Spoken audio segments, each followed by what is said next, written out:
नमस्कार मित्रांनो, आज आपण व्हॅलन्सी म्हणजे काय हे शिकणार आहोत. तर त्यासाठी मी इथे व्हॅलन्सीची डेफिनेशन लिहून ठेवलेली आहे आणि थोडेफार जे काही आपल्याला महत्त्वाचे मिनिंग्स आहेत ते इथं मी लिहून ठेवलेले आहेत. तर व्हॅलन्सी म्हणजे काय ते आपण पाहूया आधी.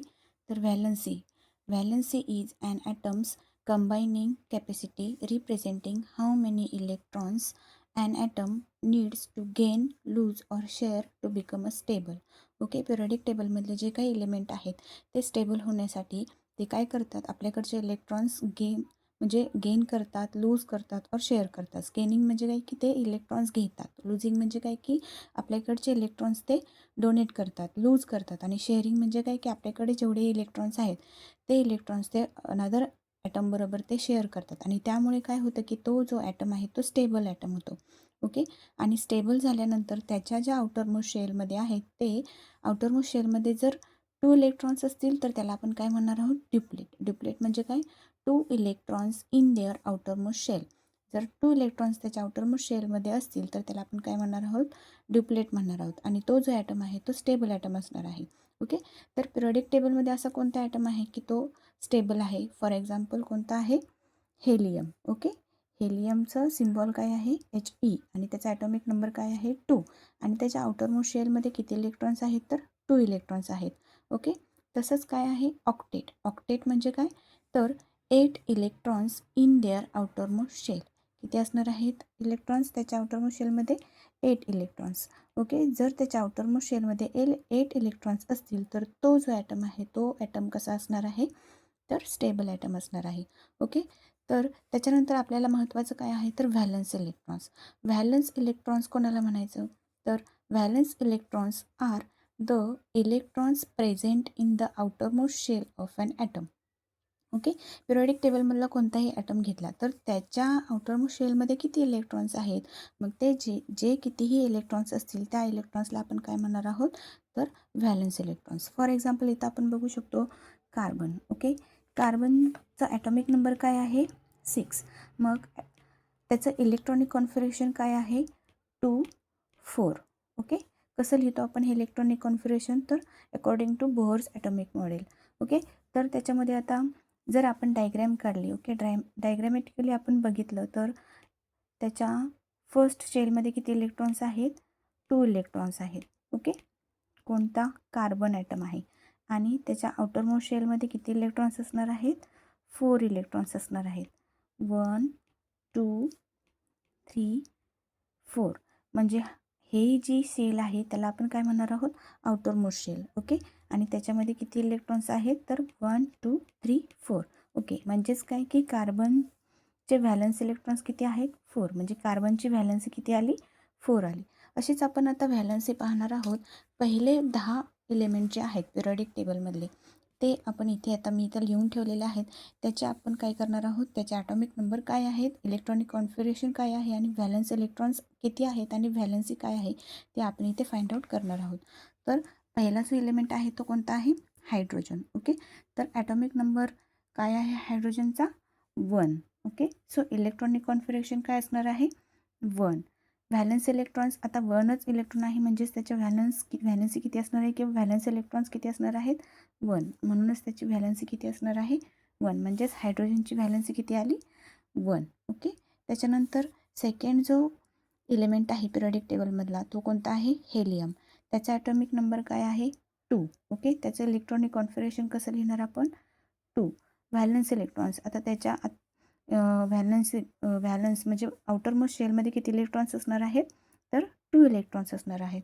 बरोबर, आता 2 इलेक्ट्रॉन्स आहेत म्हणजेच काय की त्याचं ड्युप्लेट कंप्लीट आहे, 2 electrons in their outermost shell. आणि म्हणूनच तो कसा आहे तर स्टेबल असणार आहे. कसा, स्टेबल. म्हणूनच त्याला आपण व्हॅलन्सी किती म्हणतो याची, तर 0. कारण तो स्टेबल आहे. कारण तो स्टेबल असल्यामुळे तो त्याच्याकडचे इलेक्ट्रॉन्स देत नाही किंवा गेन करत नाही किंवा शेअर करत नाही. म्हणूनच त्याची व्हॅलन्सी किती आहे, 0 आहे आणि तो स्टेबल एलिमेंट आहे. ओके, त्याच्यानंतर आहे लिथियम. लिथियमचा ॲटॉमिक नंबर किती येतो, 3. त्याचं इलेक्ट्रॉनिक कॉन्फिगरेशन कसं लिहिणार आपण, तर 2 1. Okay, according to Bohr's atomic model. Okay, त्याच्यानंतर व्हॅलन्स इलेक्ट्रॉन्स, तर त्याच्या आता आउटरमोस्ट शेलमध्ये ही झाली फर्स्ट शेल, ही झाली सेकंड शेल. तर सेकंड शेलमध्ये किती इलेक्ट्रॉन्स आहेत, 1 इलेक्ट्रॉन. सो त्याची व्हॅलन्सी किती आहे, 1. ओके. त्याच्यानंतर बेरिलियमचा ॲटॉमिक नंबर आहे 4. त्याचं इलेक्ट्रॉनिक कॉन्फिगरेशन कसं असणार आहे 2 2. So in outermost shell there are 2 electrons. So valence electrons किती आहेत 2 आणि त्याची व्हॅलन्सी किती असणार आहे 2. ओके. तसंच बोरॉनचा ॲटॉमिक नंबर असणार आहे 5. इलेक्ट्रॉनिक कॉन्फिगरेशन कसं लिहिणार आपण त्याचं 2 3. मग त्याच्या आउटरमोस्ट शेलमध्ये किती इलेक्ट्रॉन्स आहेत 3 इलेक्ट्रॉन्स आहेत. म्हणूनच व्हॅलन्स इलेक्ट्रॉन किती आले 3. So valency of boron is 3.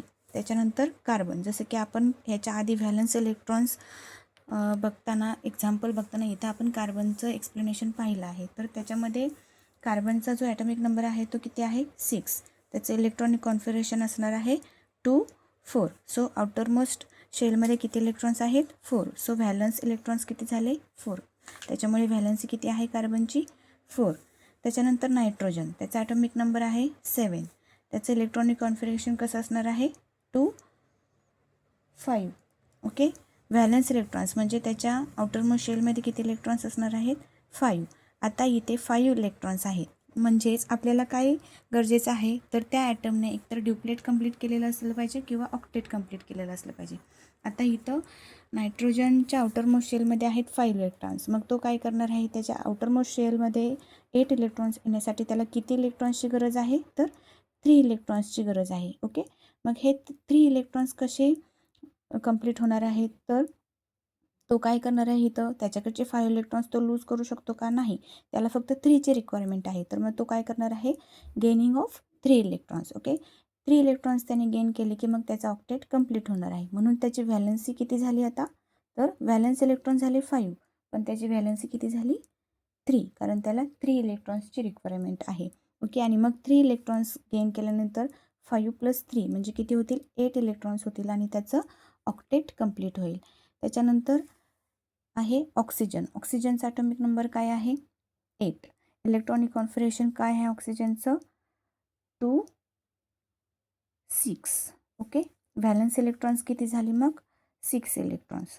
आता याची व्हॅलन्सी कंप्लीट होण्यासाठी किंवा याची स्टॅबिलिटी कंप्लीट होण्यासाठी काय गरजेचं आहे तर त्याला 2 इलेक्ट्रॉन्सची गरज आहे. ओके. मग तो 2 इलेक्ट्रॉन्स काय करणार आहे गेन करणार आहे. तो इलेक्ट्रॉन्स एका ॲटममधून घेणार आहे. 2 इलेक्ट्रॉन्स गेन करणार आहे आणि त्याच्यामुळेच त्याची व्हॅलन्सी किती असणार आहे इथं 2 असणार आहे.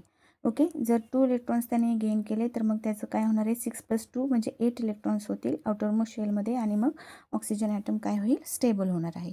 ओके. त्याच्यानंतर फ्लोरीनचा ॲटॉमिक नंबर काय आहे 9. ओके. सो त्याचं इलेक्ट्रॉनिक कॉन्फिगरेशन काय असणार आहे 2 7. सो त्याच्या आउटरमोस्ट शेलमध्ये किती इलेक्ट्रॉन्स आहेत 7 म्हणजेच व्हॅलन्स इलेक्ट्रॉन्स किती झाले 7 इलेक्ट्रॉन्स झाले. ओके.